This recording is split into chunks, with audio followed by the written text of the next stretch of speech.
प्यारे भैया बहनों, हार्दिक अभिनंदन, स्वागत है आपका। जैसा कि मैं आपको बताऊंगा कि आज कक्षा षष्ठी के आंग्ल विषय में अपन पहला पाठ दो पक्षियों का कथन का जो शेष भाग है, रिमेनिंग पार्ट, उसको आज पढ़ेंगे। अ टेल ऑफ टू बर्ड्स, दो पक्षियों का कथन। ध्यान करें, इधर इस पैराग्राफ के अंदर जो भी आर्टवर्ड आए हुए हैं वो मैंने नीचे लिखे हैं, तो उसका भी अपन समय समय पर ध्यान करेंगे। चलिए तो हम इसको प्रारंभ करते हैं। वेलकम सर, श्रीमान जी आपका स्वागत है। He said to the king, वह राजा से कहता है, यानी कि ये जो ही शब्द है वो ऋषि के लिए आया है। ऋषि जो है उस राजा से कहता है कि श्रीमान जी आपका इस कुटिया के अंदर, इस आश्रम में, कॉन्वेंट में आपका स्वागत है। प्लीज कम इनसाइड, कृपया अंदर पधारिए। And make yourself at home, और आप यहाँ पर अपने घर की तरह ही सहज महसूस कीजिएगा। यू लुक टायर्ड, आप बहुत ही थके हुए प्रतीत होते हो। रेस्ट फॉर अ वाइल, कुछ समय के लिए विश्राम कीजिए। There you can share my food, फिर उसके बाद में आप मेरे भोजन में हिस्सेदार बन सकते हैं। Then you can share my food, फिर उसके बाद आप मेरे भोजन में हिस्सेदार बन सकते हैं। The king told the rishi, राजा उस ऋषि से कहता है, rishi it means a holy person, holy man, धर्मात्मा से कहता है, the story of two birds, वह दो पक्षियों की कहानी कहता है कि ये दोनों पक्षी जो है वो दिखने में एक जैसे हैं, लेकिन दोनों का जो बिहेव है, दोनों का जो आचरण है वो भिन्न रूप से है, डिफरेंटली। तो the story of the two birds and how it had behaved, दोनों पक्षी समान रूप से हैं, एक जैसे मिलते जुलते हैं दिखने में रंग रूप से, लेकिन दोनों का जो बिहेव, दोनों का जो आचरण है वो अलग अलग है, भिन्न भिन्न है। दो दे लुक्ड सो अलाइक, जबकि ये दोनों दिखने में एक जैसे हैं।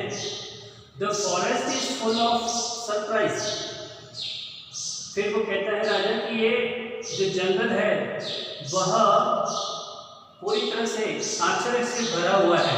इसमें यानी कि जंगल के अंदर और कई ऐसी अजीबोगरीब आपको समानताएं, वंडरफुल, आश्चर्यजनक चीज देखने को मिलेगी। He said the Holi man, वह उस धर्मात्मा, होली मैन का मतलब होता है धर्मात्मा पुरुष, धर्म पुरुष, यानी कि अर्थात वह व्यक्ति जो धर्मानुसार आचरण करता हो उसे अपन कहेंगे होली मैन, यानी कि धर्मात्मा पुरुष। वह धर्मात्मा पुरुष मुस्कुराता है, स्माइल, प्रसन्न होकर के, एंड सेड, और कहता है, after all one is known by the company one keeps. तो वह धर्मात्मा क्या कहता है, जैसा कि यही पंक्ति इस अपने लेसन का कंक्लूजन है, सारांश है, और तो वो सारांश इस पंक्ति के अंदर बताया गया है। और धर्मात्मा पुरुष कहता है कि आफ्टर ऑल, आखिरकार व्यक्ति की जो पहचान है वह उसकी संगति से ही प्रतीत होती है, कि व्यक्ति की संगति कैसी है, उसके बिहेव से, उसके आचरण से पता चलता है कि व्यक्ति किस श्रेणी का है। ये उसकी कंपनी से, यानी कि उसके फ्रेंड सर्कल, उसके मित्र मंडली से पता चलता है कि उसकी मित्र मंडली कहती है कैसी है, उसका कंपनी कैसे है। That bird has always heard the talk of robbers, वह पक्षी जो ऑलवेज, ऑलवेज का मतलब होता है हमेशा, हियर्ड यानी सुनना, वह पक्षी जो हमेशा talk talk means conversation to each other, एक दूसरे में जो आपस में जो वार्तालाप होता है, जो बातचीत होती है, उस बातचीत को वह सुनता है।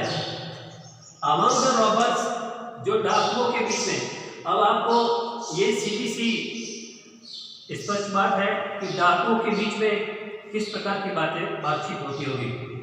वही लूटना, चोरी करना, डकैती, इनसे संबंधित बातें होती होगी। तो वह पक्षी जो हमेशा उन डाकुओं की बातें सुनता था, तो वह पक्षी भी उनकी नकल करता था, उसकी कॉपी करता था और उसके अनुसार ही वह भी आचरण करता था। सो दैट ही इमेट्स का मतलब होता है किसी की, just we can say that copy करना, किसी की नकल करना, हूबहू उसकी कॉपी उतारना, उसे अपन कहते हैं इमेट्स। तो ये वर्ड्स जो कि उस रॉबर्स डाकुओं की कॉपी करता था, जैसा वह बोलते थे वैसा वह पक्षी भी बोलता था। Then and talks about robbing people, और जिस प्रकार से वे डाकू अपने लूट से संबंधित जितनी सारी बातें करते थे, वो सारी बातें ये सुनता था और उसी बातों को वो आपस में वो बात इस प्रकार से बात करता था। दिस वन हैज रिपीटेड, और वह उन्हीं बातों को बार बार, आफ्टर अक्षर है जो कि उन बातों को वह दोहराया करता था। रिपीटेड का मतलब होता है बार बार उसका दोहरान करना। तो वह उन्हीं बातों को दोहरान करता था जैसा वो डाकुओं से सुनता था। What he has heard, वह क्या सुनता होगा। ही, एक अब दूसरे उस पक्षी की बात हो रही है जो होली पर्सन, उस धर्मात्मा पुरुष के आश्रम के बाहर वृक्ष पर बैठा था। तो वह क्या सुनता था। ही वेलकम्स पीपल टू द आश्रम। अब वह पक्षी जो ऋषि के आश्रम के बाहर वृक्ष पर था, वह हमेशा ये सुनता, ऋषि के आश्रम में जो भी लोग आते हैं उन लोगों का वह ऋषि स्वागत करता था, आदर सत्कार करता था। तो उस पक्षी ने भी वैसा ही सीखा। नाउ कम इनसाइड, अब कृपा करके अंदर पधारिए, एंड रेस्ट, और कुछ पल के लिए, कुछ क्षण के लिए विश्राम कीजिए, आराम कीजिए। Then I will tell you more about this place, और उसके बाद मैं आपको इससे संबंधित और भी बहुत सारी जानकारियां उपलब्ध करवाऊंगा, जंगल से संबंधित, पक्षियों से संबंधित, और यहाँ की अजीबोगरीब हलचल के बारे में मैं आपको बताऊंगा। I will tell you more about और अधिक, मोर यानी और अधिक, अबाउट यानी इन पक्षियों के बारे में। This place and this birds, उस पक्षियों के बारे में भी और उस स्थान के बारे में मैं आपको बहुत अधिक जानकारी दूंगा। कृपया आप अंदर पधारिए।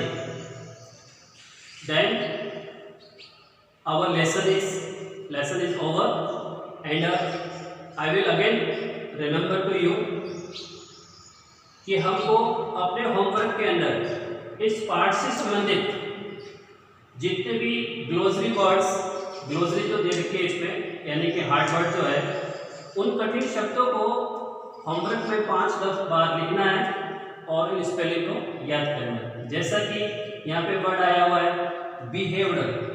बिहेव्ड का मतलब होता है आचरण या व्यवहार। उसके बाद में जैसे कि देखो, फिर है सरप्राइज। सरप्राइज का मतलब, surprise it means a wonder, we can say that wonder in other word, because wonder is the synonyms of surprise. ये जो वंडर है ना, वो सरप्राइज है किसका, सरप्राइज का वंडर है, सरप्राइज का सिनोनिम्स है वंडर। होली मीन्स धर्मात्मा पुरुष, जो व्यक्ति धर्म का आचरण करता हो, धर्मानुसार अपना दिनचर्या व्यतीत करता हो, that is called holy man. Now company, it means our friend circle, उसकी कंपनी कैसी है, उसकी संगति कैसी है। कंपनी से हम सीधा अर्थ लगाएंगे उसकी संगति से कि उस व्यक्ति की संगति क्या है। देन नेक्स्ट अवर इमेज, जैसा कि मैंने आपको बताया कि इमेज का मतलब होता है कॉपीज, किसी की नकल उतारना, हूबहू उसकी कॉपी करना, उसको कहते हैं इमेज। देन रिपीटेड, रिपीटेड का मतलब से अगेन एंड अगेन, बार बार दोहरा, बार बार रिपीट करना, किसी बात को दोहराना। Then after all, after all का मतलब होता है आखिरकार। So this lesson is over and goodbye, thank you, प्रणाम।